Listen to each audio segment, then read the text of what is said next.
Okay. Hey, welcome everybody to the episode 6 of the Naval Aviation Podcast.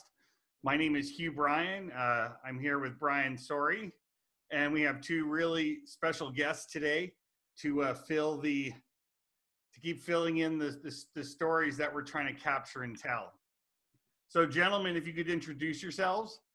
Today's special episode is the LSO, Landing Signal Officer episode, and we have two distinguished LSOs with us on the podcast today. No such thing. You bet. I'm Lieutenant Commander Jaime Moreno, call sign Eeyore, and I'm the recently departed Airland LSO. Welcome. Thanks, Jaime. And I'm Commander Brian R.J. Roberts, recently departed officer in charge of the U.S. Navy LSO school, so the senior cognizant U.S. Navy LSO for the last 4 years. Cognizant, you say? That is also an oxymoron when it comes to paddles.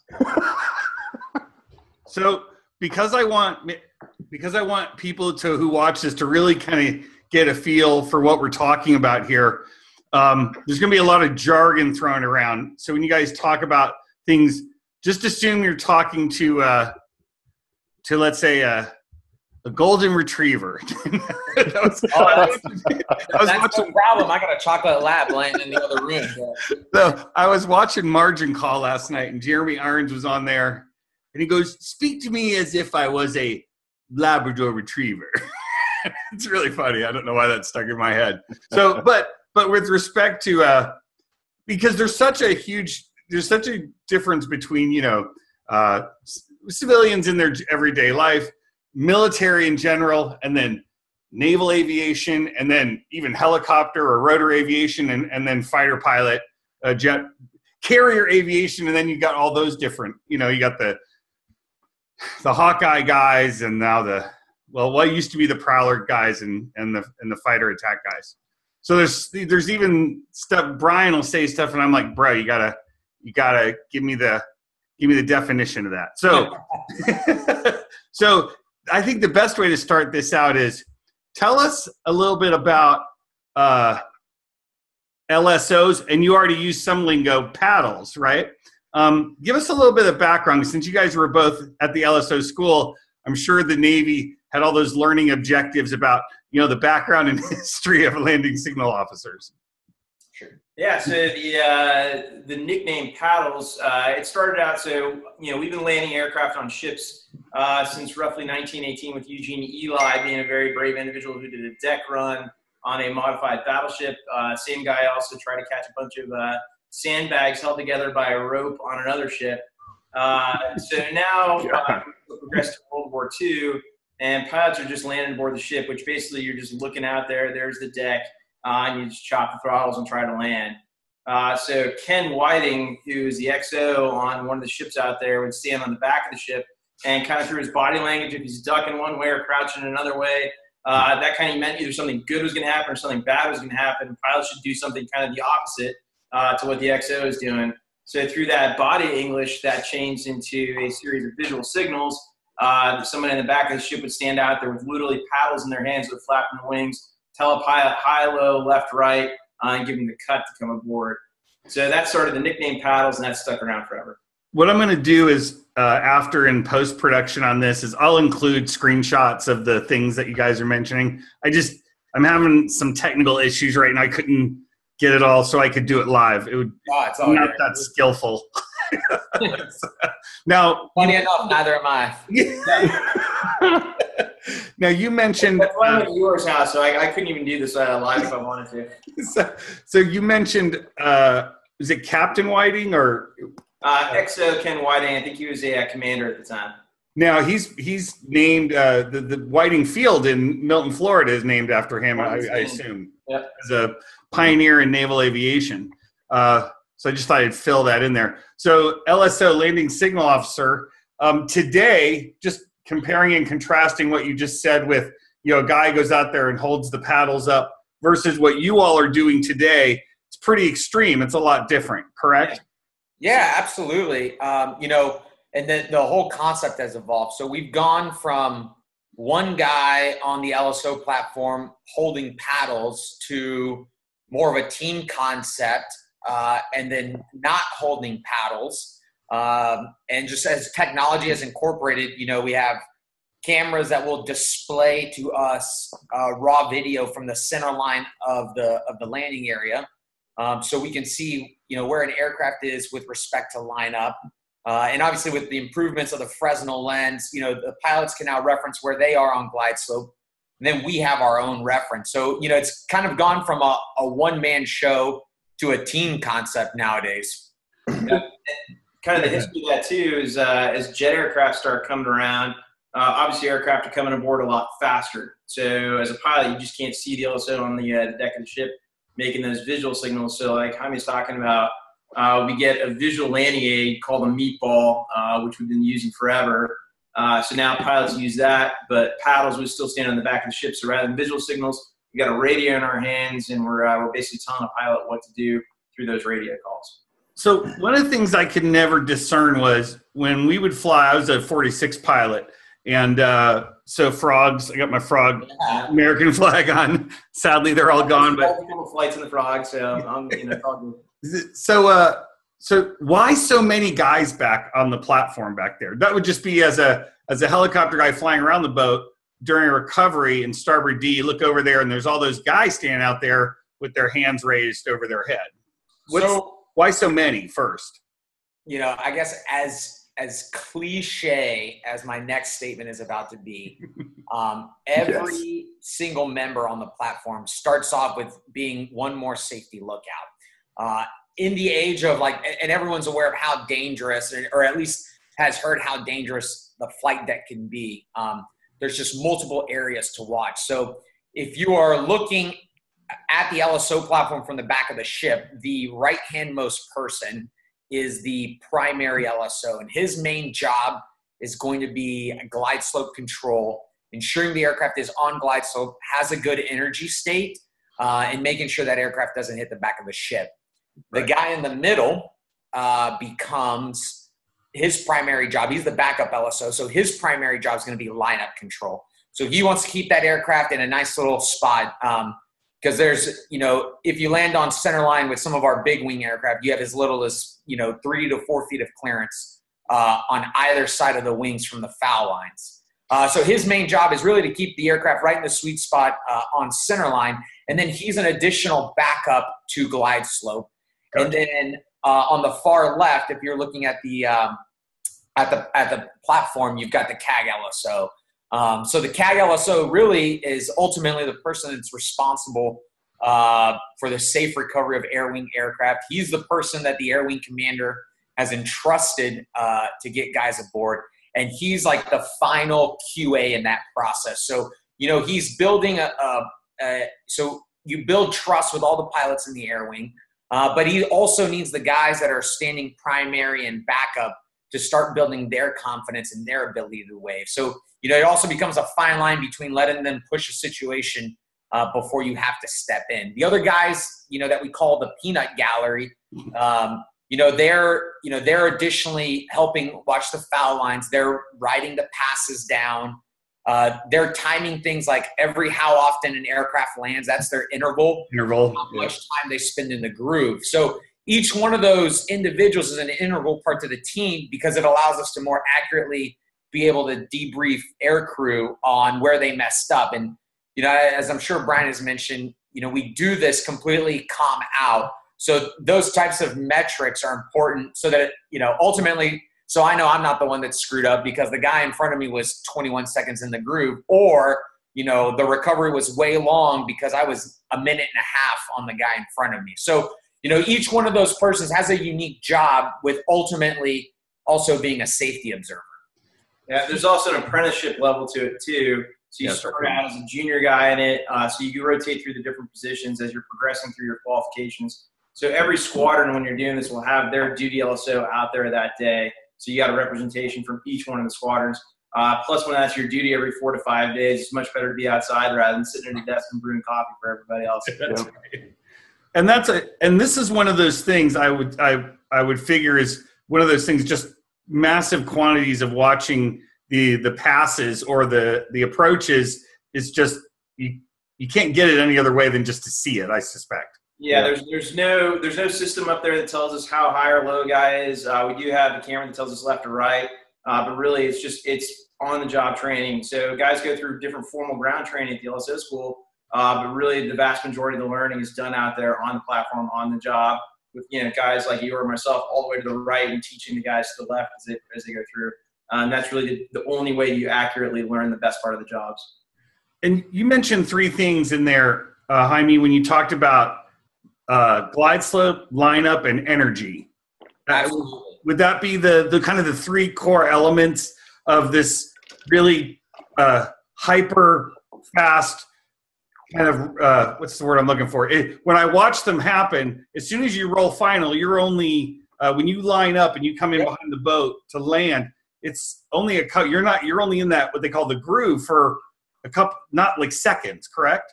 Well, so not only we like to call the ideal groove length during the daytime 15 to 18 seconds, but you're absolutely right. It's all about managing glide slope, lineup, and energy state. And honestly, energy state is one of those huge things. Like the best way to describe it is if you just pictured like a perfect bell curve, and then you're trying to balance this ping pong ball right on the top of the bell curve. I mean, and you're just trying to keep it there. And then you're at the risk, if you're not at the proper energy state, of falling on either side of that, which then obviously on the slow side just can result in catastrophic situations. So, sure. About the worst place to be is low and slow. The way I like to tell people is, it's kind of like a strike zone. If I can get you in this window within these parameters, I can get you aboard safely. And so when an aircraft rolls into the groove, it's all about rapid assessments of glide slope, energy state, and then lineup. And then implications, for example, that calls that you make, the implications those calls may have on energy state or glide slope. Sure. It's just an interesting part of it as well.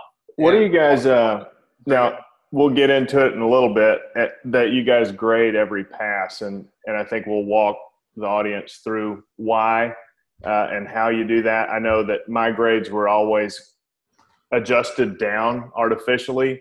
Jaime could probably explain why I was always weighted low.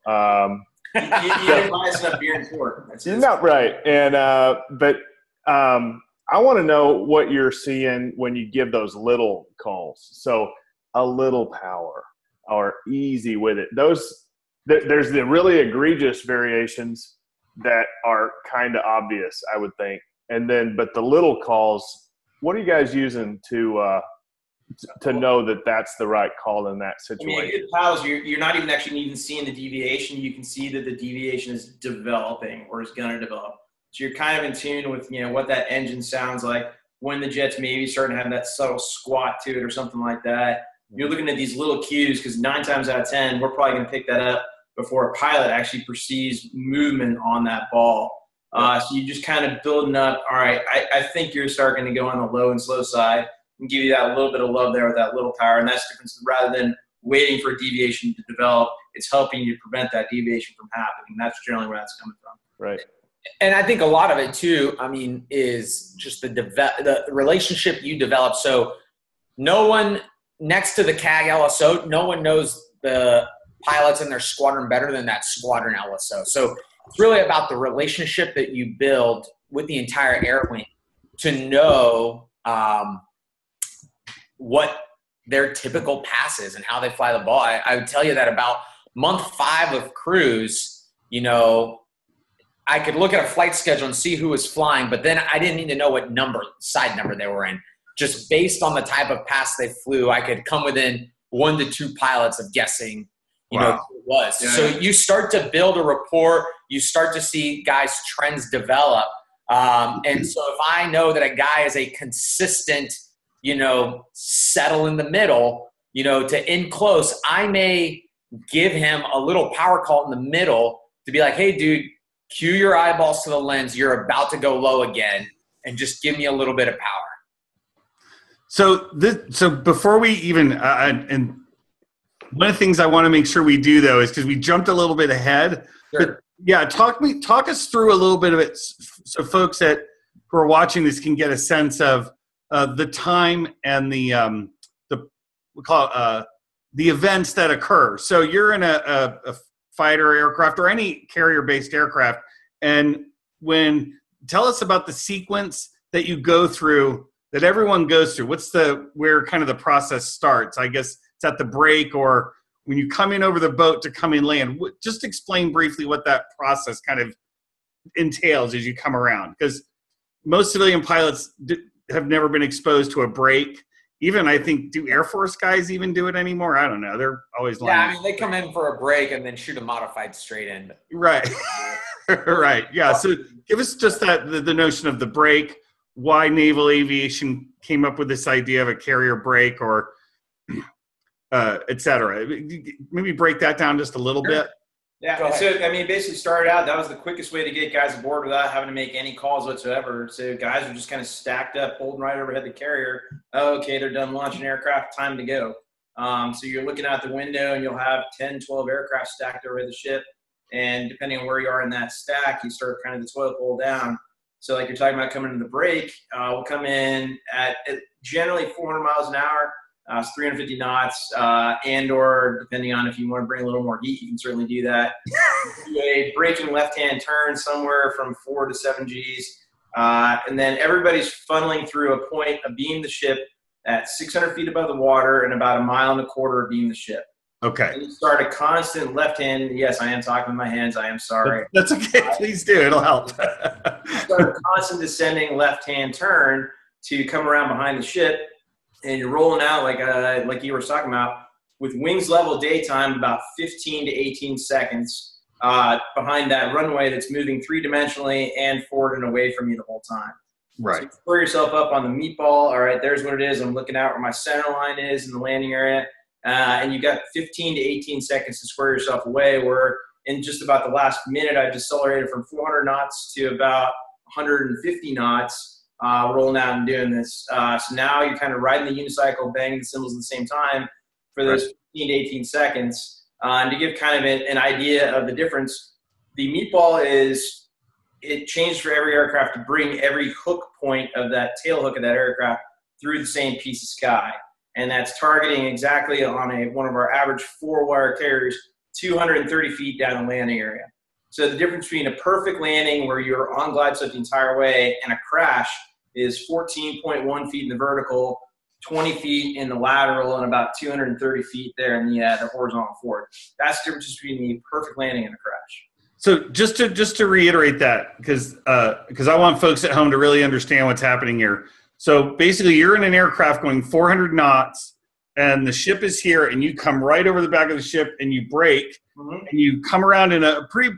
It's kind of it's an oval, but not really. It's really more of a circle in the end, isn't it? Or is it? It's a pretty tight little circle. Yeah. So you're coming in, and when you reverse course, you're going to be at 600 feet and ballpark.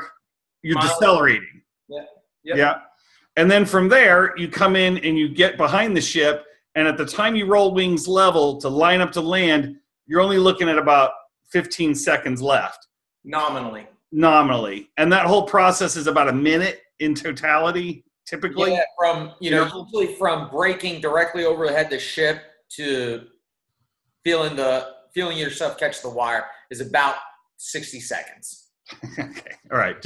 We wanted to characterize that and make sure everyone understood that. And let's talk hook to eye, because I think this is a commonly misunderstood thing.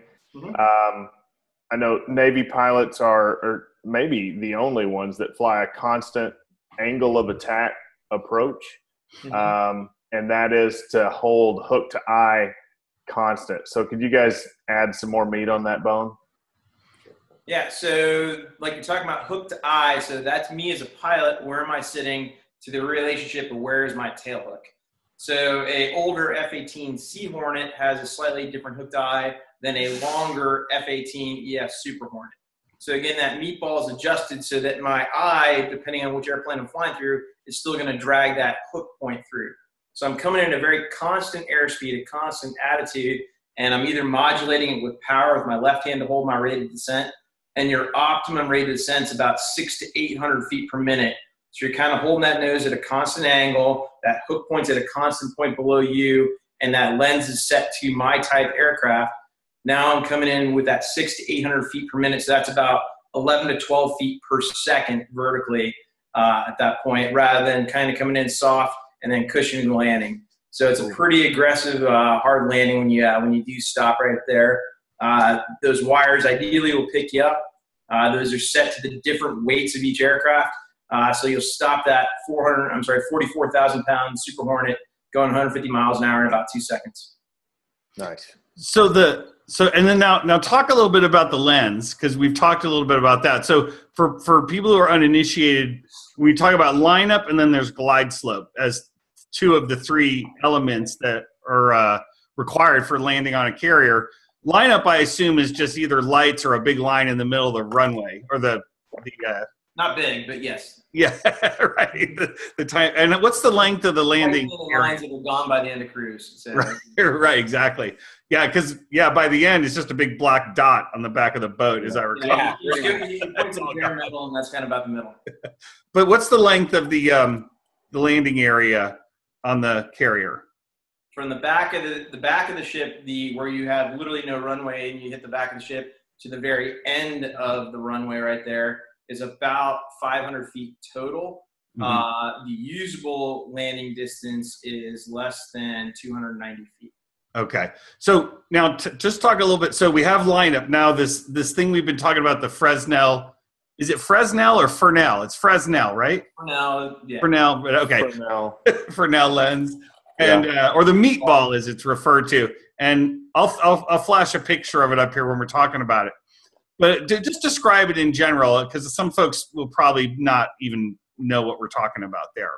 Well, the easiest way to picture the lens, I would say, is picture a cross. So the vertical axis of the cross is made up of 13 what we'll call cells. Mm-hmm. And then the horizontal axis kind of serves as we'll call it your glide slope reference. So the horizontal axis is a series of green lights, and that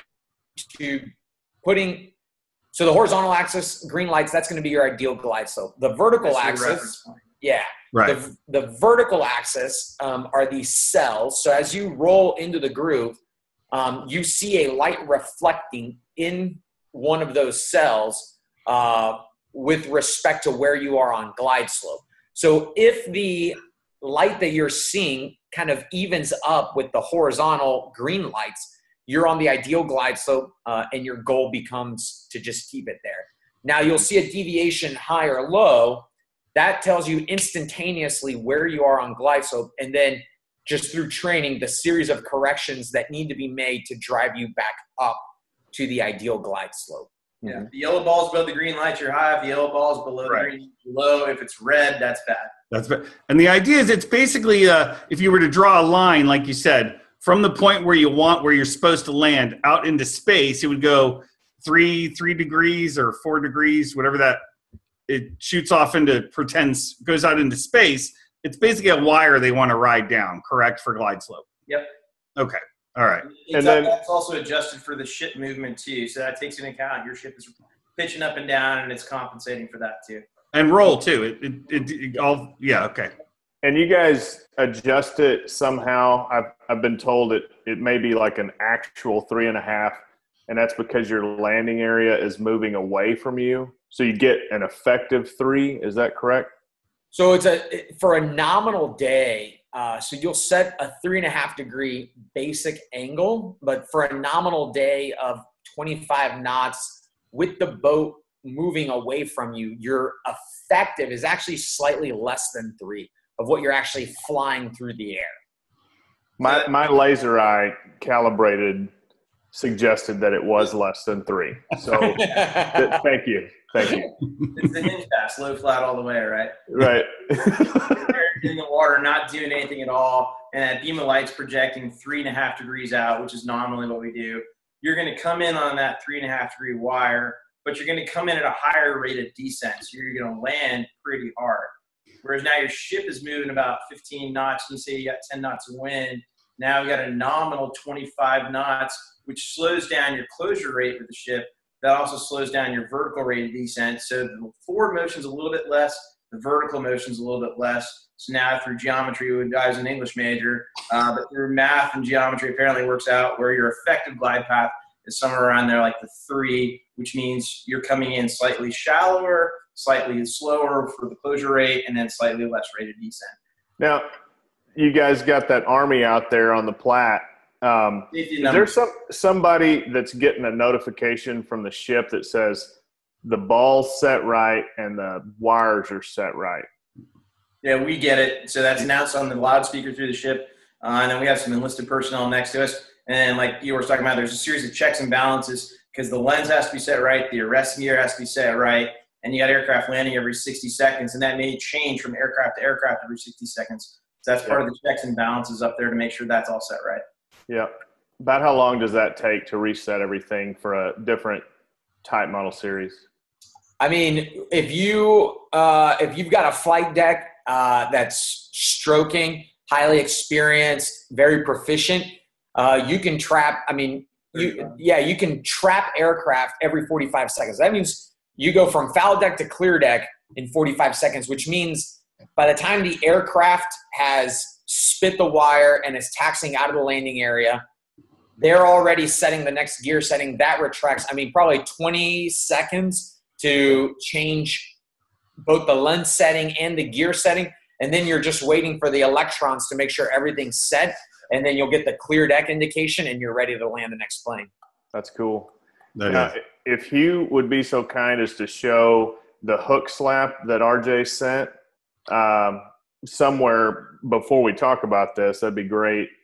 That pass looked great all the way to the bitter end. Yeah. Was that you waving, RJ? No, that's just one of the ones we teach there at the LSO school. So Nugget pilot, just kind of middle of the pack kid. So it's his first deployment. They're out there in the Pacific. He's kind of dabbling with some newer techniques. The pass is looking really, really good. Ball, you can see, from that HUD video there. He's right in the middle, and the bottom just kind of drops out right in those critical seconds. So those wave off lights come on, that screaming wave off. Yep. And that was the difference there between just a hook slap where just the hook hits the back of the ship and a smoking fireball on the back of the ship right there. So just enough to get the big parts over the back end. I got to ask, Jaime, do we know this individual? Which video? That was a CAG 2 rim pack. I don't think you guys know that one. No. Okay. I felt like we might, but okay. So this would have been after we left the air wing, well after. I know which one it is now. Right. So now we're in the area of we've kind of gone around the break. We're rolling into the groove, and now you guys have your 18 seconds to get the help to assist this pilot get aboard day or night. What does that typically look like? I assume there's certain verbiage that you use that's relatively standard when you're talking about or talking him through an approach or assisting him with the approach. Yeah, so I mean, surprisingly, ever since we've moved away from paddles, actually holding paddles, there's really only verbiage if the deviations become gross enough that you need to cue that pilot into getting back into acceptable parameters. So as long as the pass is proceeding safely, a lot of times there's, very little to no communication that goes on. But our communication to the pilot, there's different ways to think about it. But say the pilot is just rolling into the groove, I may just start off with informative calls like, hey, you're high or you're low.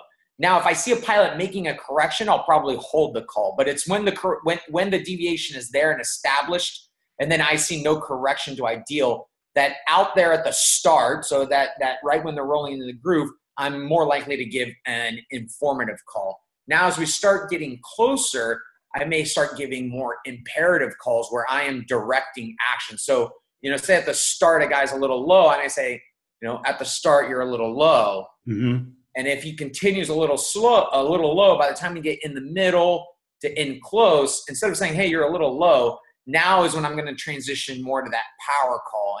And the gravity in my voice in which I say power, and the tone in which I say power will kind of direct the pilot to how much power he should give. So we kind of transition from informative to imperative calls that now require action.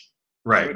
We got a list of very specific standard phraseology that we use to communicate with that. And like you're saying, the big part of it is, so I've trained a pilot, but if I say one thing like right for lineup, that means something. If I scream right for lineup, like you say, the inflection right there, that gets the urgency. So, normally we're not talking a whole lot unless those deviations really start developing. But our voice cadence and that inflection will definitely change as the pass starts going a little bit south there. So different words with the same meaning, Right. Of course. Yeah. And then when they come in and land, you guys, you grade every landing or every approach and landing gets graded, correct? Characterize that a little bit, if you would. For your entire career. Yeah. So, a graded pass is kind of the ultimate feedback to be able to develop trends. I mean, as Brian can tell you, flying behind the ship is a very unforgiving business. And, the old adage that any landing you walk away from is a good landing is true when you are the pilot that is flying the aircraft.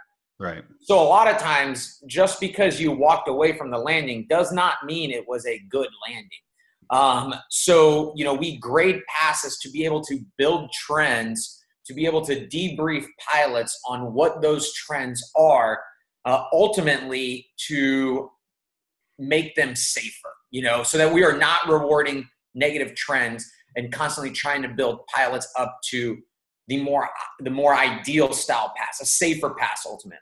Because as I think this is mostly true, that it's a diminishing skill. Not only flying, but flying airplanes, flying jets, flying really fast jets, and then landing on a boat is probably the most highly diminishing skill you probably have. Meaning, if you do it a lot, you're really good at it. But once you stop doing it, you can still do it a lot and not be really good at it. I've seen that. Sure, of course. Hi, thread going. How are you?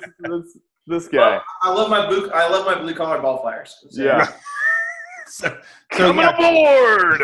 But I mean, guys will take it really seriously. So once we get everybody aboard on that recovery, we'll go around and we'll walk the passes from ready room to ready room, and we're giving those pilots that real time feedback. I had a CAG who used to call us a gang of skate rats because we were all there and our large safety in numbers, with long hair and sunglasses and tan and all that kind of stuff. Pilots get argumentative right about that. I've actually been choked one time by a Marine commanding officer. And then other guys will they'll literally hug you after a really, really scary pass. Sure. Keeping that talk down. So, I mean, it's a very emotional thing for some guys, but you're only as good as your last pass, you're only as good as your next. And for us, we got to be able to, walk the walk too. So credibility as a paddles is a big part for us too. So we have to be good at our landings too. I mean, not for nothing, but Marines in the boat just don't mix. They're a hell of a lot of fun. Even in helicopters. No, I'm just teasing. I had some scary moments. Here was one of my tricks, and it might not be a trick to you guys, but if I knew I had just thrown a real turd, I would make sure that I wasn't in the ready room when you guys were coming, because I didn't. Oh, we know that trick. Yeah. We'll come find you. You're gonna magically always find me in the P-way after a turd. So I was just talking with some of the test guys on JSF, and it sounds like that may be the default is a very automated pass. And so, in your opinion, does this sort of presage kind of ball flying as an art kind of going away? Are we seeing the tail end of the vaunted ball flyer? So I'll turn this over to RJ. I take, and mainly probably because of having just been a CAG Paddles and the Airland LSO, I take a little issue with the word automated because automated implies no action is required. Traditional ball flying, like you and I know, Brian, where, you move left or right on the stick, you spill lift, you got to add power. So that is definitely changing, and we can talk through that. F-35 brought along technologies that are now being brought down to the F-18, but it hasn't automated the landing. It's just flying the ball differently. So as an example, instead of moving yourself up and down on glide slope with your left hand, I'm moving myself up and down glide slope by pushing the stick forward or aft. But what's important to realize is if this is the ideal glide slope, when I push, or if this is my plane cutting through the air, when I push the stick forward or aft, I'm not changing the pitch attitude of the aircraft. What I'm doing is I'm invoking logic that's in the flight controls that's causing the leading and trailing edge flaps and ailerons to either droop to give me more lift and bring me up on glide slope, or to blow up to spill lift and bring me down. So it's not traditional in the sense of ball flying, but it's still not automated. If I roll into the groove and I let go of the stick, I can still drive myself Clara high and Clara low if I make 0 inputs. Yeah. Okay. Yeah, did you guys see that picture I sent you where it said crush the ace with that F-35 in the background? Yeah. That's a true statement right there. That guy nailed the hell out of the one wire. So Okay. I've waved a lot of F-35. I waved the first landings of it. I was just out there in March waving the first instructor landings as their rags from VFA 101, VFA 125 are standing up to qualifying their first cadre of instructor pilots. And you can still fly a really bad pass in that airplane. Like you were talking about, it's a really great capability. And kind of Hugh, going back to what you're saying, we're flying a wire, right? That 3.5-degree wire. One of the great things about F-35, and now the Super Hornet and Growler have it too, is a path mode in these new things where I can hit the easy button. And the aircraft says, cool, I don't know where the boat is, but you're telling me this is a glide path, the wire you want me to fly. I will fly this for you, and it'll sense little lift, little decels, little suck holes, and all that, and your entire wing is moving the entire time to keep you on that. Now, it's not automated, so it's just trying to hold you on that wire, and deviations will develop. Or if you engage it with a little low ball or a little high ball, you're eventually going to continue to deviate one side or the other. So it's still a pilot, it's still a man in the loop flying it. What we see a lot of times is guys now get a little bit lazy about it to some degree because it is so much easier and you can dig yourself out of some really big holes. But F-35, Super Hornets and all that, you can still fly, even with these great modes, really, really bad passes. It's still a pilot, a man in the loop flying this, and that's important. While it has fundamentally changed everything we do, and it will change everything from here on out, and that's a good thing, it's not the panacea that's going to fix everything. Sure. Mm-hmm. Characterize briefly the difference between kind of day and night in terms of lineup. Darker or scarier?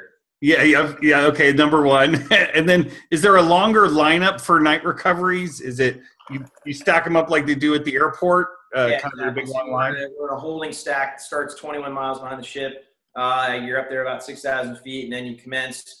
You get yourself down to 1,200 feet, and then when you get to about 3 miles, you tip over for that straight-in approach the whole way. Okay. You don't see a whole lot. You just see some lights out there in the inky blackness of the scary ocean. That's right. Unless you're on the West Coast, and then you got the marine layer out there, then you can't see anything anyways, and now it's just really, really scary all together. Eventually, at some point, you'll break out the ship. We've got a couple other things, like one's called laser lineup, which is a series of lights that you can see out there range to kind of help you square yourself away. But it's a much more modified straight-in approach to make it easier rather than trying to break and come into land very quickly. Yeah, I don't think people understand who haven't done it, like how dark it is out there when there's no moon and there's a marine layer, and it's just it's you're in a black closet. There's literally nothing there. It defies description, and you can't. Yeah. I would say we took over 100 night traps before my knees stopped shaking, and obviously, our feet are how we steer on the deck. So after you trap, my legs were shaking so much that it's hard to steer. It takes a long time to get used to that. But the big thing now with these new modes that we got, the actual bumper sticker that we're getting from guys on crews, including one of the skippers of the squadron that was out there with Eeyore, was I no longer have any fear of the night trap. Wow. Because that great. It gives you such a great ability to hold the ball that it does take a lot of fear out of it. So that's a win. Now I've brought this up on a couple of the podcasts previous, but have you watched that pitching deck night recovery and that documentary Carrier? Absolutely, yeah. With Commander Fravor, he's my hero. That dude, that pitch on that. Now, just out of curiosity, if you guys, I only saw in where we were flying in the Pacific we never got into huge pitch stuff. We got some, but a lot of roll when we came out of the Straits of Malacca going up to the IO and into the Gulf. We got into some really roll, big trough situations that were pretty nasty on the LHA and LHDs. But talk a little bit about just your own experiences. I just would like to hear that. That'd be great. My personal experience started in 2000 on my first deployment on the Transpac. So I was based here at Oceana. We're a West Coast deploying squadron. So it was my first cruise. We were no kidding blue water, so we're like 800 miles from any kind of land. And the seas were plus or minus 20 to 30, so your runway is moving 60 feet in the vertical. And it's snowing out there, and I'm not lying about this. Actually. So CAG Paddles, this guy, Sarge Slaughter, who's now, he just wrapped up a skipper tour of a deep draft, and hopefully he's going to get a carrier. Yeah. Big old Texan, love the guy. He comes into our very, very short CAG. And says, CAG, you got to knock this off. We're going to kill somebody out there tonight. And CAG looks up at, CAG Paddles and says, I don't give an F if those mother effers come back aboard wet, or if those mother effers come back aboard dry, but those mother effers are going fine. Which to young Lieutenant Roberts at the time did not inspire much confidence as I'm there in the ready room manning up my very underwhelming F-14A Tomcat. So it's no kidding snowing. Yeah, I'm telling my radio, it's like, all right, something's got to be broken. Is anything broken back there? No. No. Do I give the guys a thumbs up? Yeah, I guess. So we're taxiing up to get to the shuttle, and the carrier's either going down. I'm slamming on the brakes as we're skidding forward. Oh, so I'm not sliding backwards. And I wish I was actually exaggerating. Somehow I skidded in, got in the shuttle, and we're the first ones to go. I'm like, all right, somebody's going to come to their senses. They're not going to launch us because you can't even really see the bow through the snow. And next thing you know, we get the signal to go to full power that we're going to go launch. What do I do? He's like, come up on the power. Okay. Anything broken back there? No. Anything broken up there? No. What do I do? Do I turn on the lights? I guess. All right, that's our signal to go flying. Turn them on. Go shoot. And all I remember was I'm seeing like 10 degrees down as I'm getting shot on my rudimentary heads-up display that doesn't have altitude or airspeed. And I'm like, man, I hope they time me on the upswing, which shooters fortunately did. Yeah. So airborne, all I can think is like for this BS airborne respot, like I got to come back and land in this shit here in about 45 minutes. God, right. Come back and land. Can't see any of the snow. Then all of a sudden, snow kind of breaks out. You see a carrier deck and it's just completely flat, has no vertical definition. It's like, well, that doesn't look quite right. Snow, nothing. Then it's like a vertical carrier landing. Like, that doesn't look quite right either. So I just start laughing out loud nervously. And reading back's like, what's wrong? I'm like, what the F am I doing with my life, man? The internal conversation. So I happened to get aboard on the first pass. CAG Paddles gave a great talk down. Not through any of my own skill. I just happened to get in sync with the deck. But I remember the average number of passes that night was 8 passes per pilot to get aboard. So we just tanker after tanker after tanker to get guys gas. And miraculously worked and we got everybody aboard. But that was my first experience with that. I haven't quite seen an instance like that. Good enough. Yeah. Wow. Glad you're still here. Yeah. It was an interesting way to start out my career. Good. You know that the seas are bad when you're sitting on like spot 3 on the waste cats over there on the angle and the seawater hits your windscreen. Yeah. Right? And you're on the carrier. You're like, what was that? Just seawater? It's like, yep. And you're like 70 feet off the ocean, there should not be waves up here. So what is the vertical oscillation before the Fresnel can't keep up anymore? In theory, it's rated up to sea state 5, which is about as big as it gets. But in reality, about plus or minus 10 feet of deck motion. But that's more, it's not the lens it's not keeping up. It's more the back end of the ship, the ramp. You're just not getting dynamic clearance out of that lens where it's just going to pitch up too much. Despite it being stabilized, you're still maybe going to hit the back of the ship. So we define true pitching deck as plus or minus 10 feet or anything greater than that. So this is going to baffle Jaime that I don't know this, but one of many things that I don't actually know. Is it true that y'all's eyeball is actually calibrated to roughly 3.5, and that's what you're using when you take over verbally in that pitching deck scenario? Like, because I've had the one where it's like easy with it, and I'm looking at a red ball, right, which is terrifying. And to give a little clarity to that, it's like by all indications we're low, incredibly low, and the LSO is saying easy with it, which is pull a little power off. And so can you guys give us some detail on what you're using to take over that pass? Yeah. So, kind of like we mentioned earlier in talking with Hugh in the process, you build an eye after thousands upon thousands upon thousands of passes for what roughly the ideal glide slope is and what the ideal hook to ramp is. So what's quintessentially important about what Brian's describing is, when that deck starts moving, if you hear the LSO start to talk to you about glide slope, it's time to discount the information you're seeing on the lens and start referencing your VSI as you're coming down. And so, I guess the easiest way to think about it is, if you put a piece of paper on, laid a piece of paper down and then you put a pencil coming out of it, as the deck is moving, the glide slope is constantly changing, right? So what you're trying to do is just null out that movement and get the pilot into that ideal piece of sky. So you may not notice that the deck is moving. You're seeing that red ball because the deck is moving, but you're actually in a good piece of sky to safely come aboard. So, that staring at the red ball and getting an easy with it, which I would agree is terrifying if it's a flat sea state, is just indicative of like, hey man, you're probably seeing a low ball. Instead of adding power, give me a little less and I'll get you aboard on this pass. Yeah, and a good pass is going to be in tune with what that deck is going to do. So you may be seeing one thing and you may be in one position relative to the horizon or where the right glide slope is. But all right, I know that deck is way up, which is why you're seeing that red ball, but I know it's about to drop off on you, and that's going to make you go high. So that maybe, despite what you're saying, I know where that deck's going to go on you, and I'm giving you that call. And a lot of times also that easy with this, like, dude, you got the ramp made. I want you to stop because I know how scary it is out there. Trust me, I'll get you aboard. You're not going to hit the back of the ship. Land now, please. There's any nuggets on the radio, don't listen right now. That's right.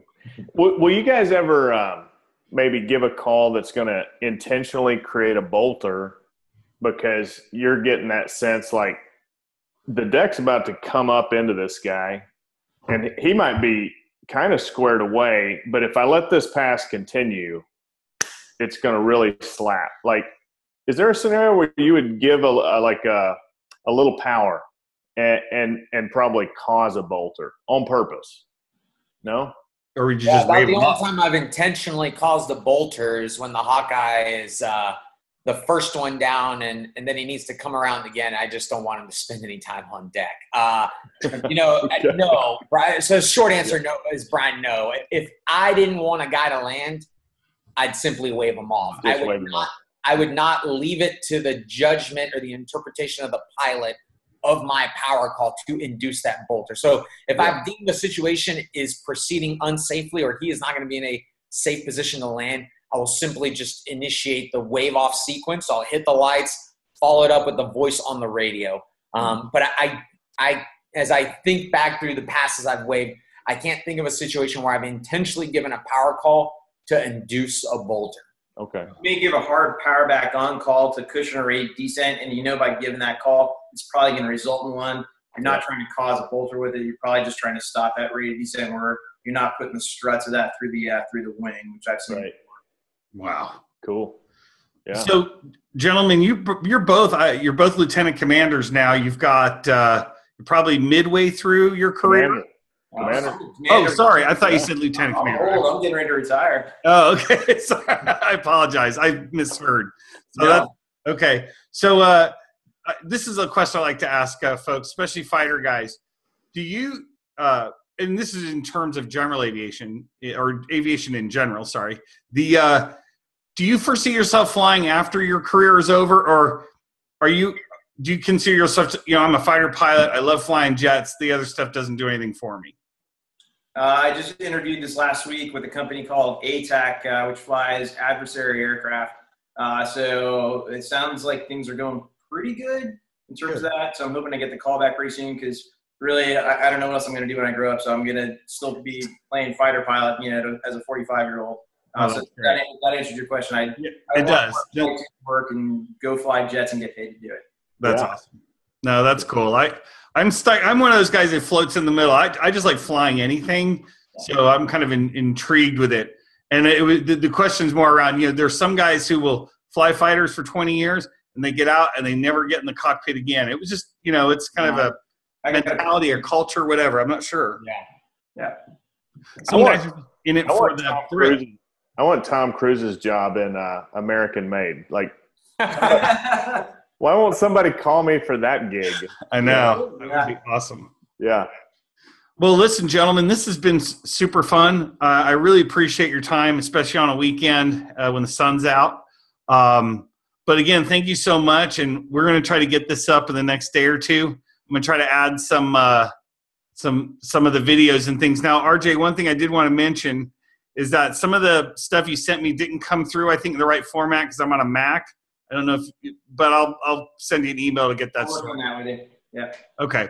All right. Well, this is good. Well, this has been episode 6. We can put a bow on it. And gentlemen, thank you so much for your time. And when I get down to Oceana down there, I'll give you all a holler. I'll buy you a beer. You bet. Hugh, thanks. Brian, it's good seeing you again. All right, guys. Take care. God bless. Well, thanks, gentlemen.